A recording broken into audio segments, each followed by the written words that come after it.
नमस्कार. श्री स्वामी समर्थ. कसे आहात सर्वजण? मजेत ना? तर चला मैत्रिणींनो, उन्हाळा सुरू झालेला होता. तसंच तर बघा, उन्हाळी पदार्थ बरेच जण गावाकडे जानेवारी फेब्रुवारी महिन्यातच सुरुवात करतात, कारण गावाकडे मोकळी जागा असते आणि वाढवण्यासाठी पण व्यवस्थित जागा असते. तर ते लोक सुरुवातच लवकर करतात, कारण त्यानंतर त्यांना शेतीचे वगैरे कामं लागतात, म्हणून ते पाहिजे तेवढं लवकर करण्याचे प्रयत्न करतात. तसंच बघा, माझं छोटंसं घर आहे, पण त्या घरात मी कसं आता उन्हाळी सामान ॲडजस्ट करून बनवणार आहे ते तुम्हाला दाखवते. आणि बघा, व्हिडिओ आवडल्यास नक्की एक कमेंट आणि लाईक शेअर करायला विसरू नका. तर बघा, माझा पहिलाच पदार्थ म्हणजे तांदूळाचे पापड. आता तांदळाचे पापड भरपूर वेगवेगळ्या पद्धतीने बनवले जातात.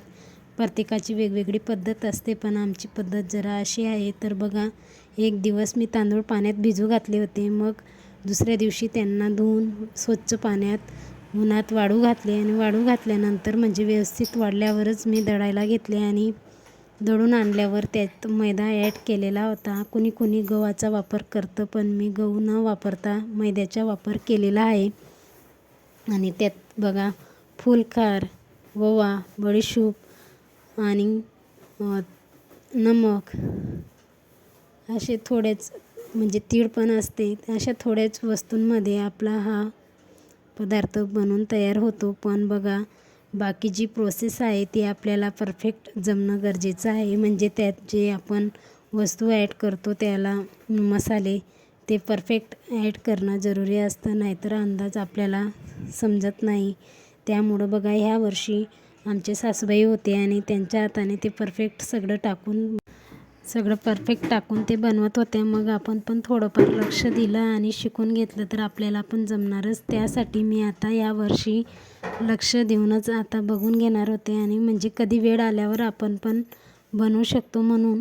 तर बघा, मी गॅससुद्धा खाली घेणार होते, पण खाली घेतलासुद्धा होता, पण त्याचा गॅस एवढा बाहेर येत होता आणि खूपच वास यायला लागला. मग आपण करायला जातो एक आणि होतं एक, मग काहीतरीच त्याचं प्रकार झाला असता. मग मी भीतीने अजून वरती घेतला, पण वरती पाहिजे तेवढं आपल्याला कम्फर्टेबल वाटत नाही म्हणजे हटायला त्याला. त्यानंतर बघा, सासूबाईंनी तर हटून घेतलेलं होतं. त्यानंतर मी पण मग म्हटलं थोडं आपण पण जोर दाखवावं म्हणून हटून बघत होते. तर बघा, आमचं पीठ असं तयार झालेलं होतं. आणि त्यानंतर बघा, आमची ही बाई भाग्या कशी छान झोपलेली आहे, कारण माझ्या भाग्याने जे आम्ही पापड बनवलेले आहेत ते सगळे तिने स्वतःच्या हाताने टाकलेले आहेत. आणि बघा, सुरुवातीला म्हणजे लवकरच बनवून झालेलं होतं, म्हणून आम्ही वरती टेरेसवर न जाता घरातच टाकलेले होते. पण घरात जरा राडाच होऊन जातो. आणि त्यानंतर बघा, आम्ही घरात लाटलेले पापड काही निघतच नव्हते त्या प्लास्टिकवरनं. तर मग आता बघा, त्यानंतर जे राहिलेलं पीठ होतं ते चाळणीवर मग वाफवून घेतलं. बघा, बरेच जण चाळणीवर पण वाफवून घेतात, म्हणजे साधं सिंपल पातेले थाटून घेतात आणि त्यानंतर चाळणीवर वाफवतात. म्हणजे पीठ परफेक्ट बनायलाच पाहिजे, नाहीतर ते पापड मधीच चीर पडते, म्हणजे पाहिजे तेवढे गोल आकार राहत नाही आणि पूर्ण पापड राहत नाही, त्याचा चुरा होतो. त्यासाठीच पीठ हे परफेक्ट वाफवून घ्यायलाच पाहिजे.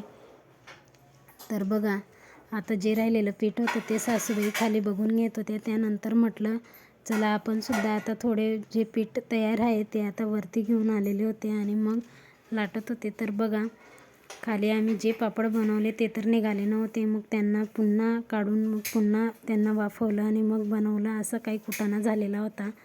पण बिघाड होत नाही, आपण जर मन लावून केलं आणि न घाबरता केलं तर परफेक्टच होतं. तर बघा, असं काही होतं आमच्या आजचा दिवस. आणि आमचे पापड कसे झाले ते नक्की सांगा. आणि त्यानंतर आलो खाली, आणि मग भाजी तर माझी सकाळी बनवून झालेली होती, मला फक्त भाकरी बनवायच्या होत्या. आणि त्यानंतर आजचा ब्लॉग कसा वाटला नक्की सांगा. आवडल्यास लाईक शेअर सबस्क्राईब करायला विसरू नका. हे बघा, आमच्याकडे वाफवलेले गहू बनवतात, तर कसे आहेत ते तुम्हाला दाखवेल. तोपर्यंत बाय. श्री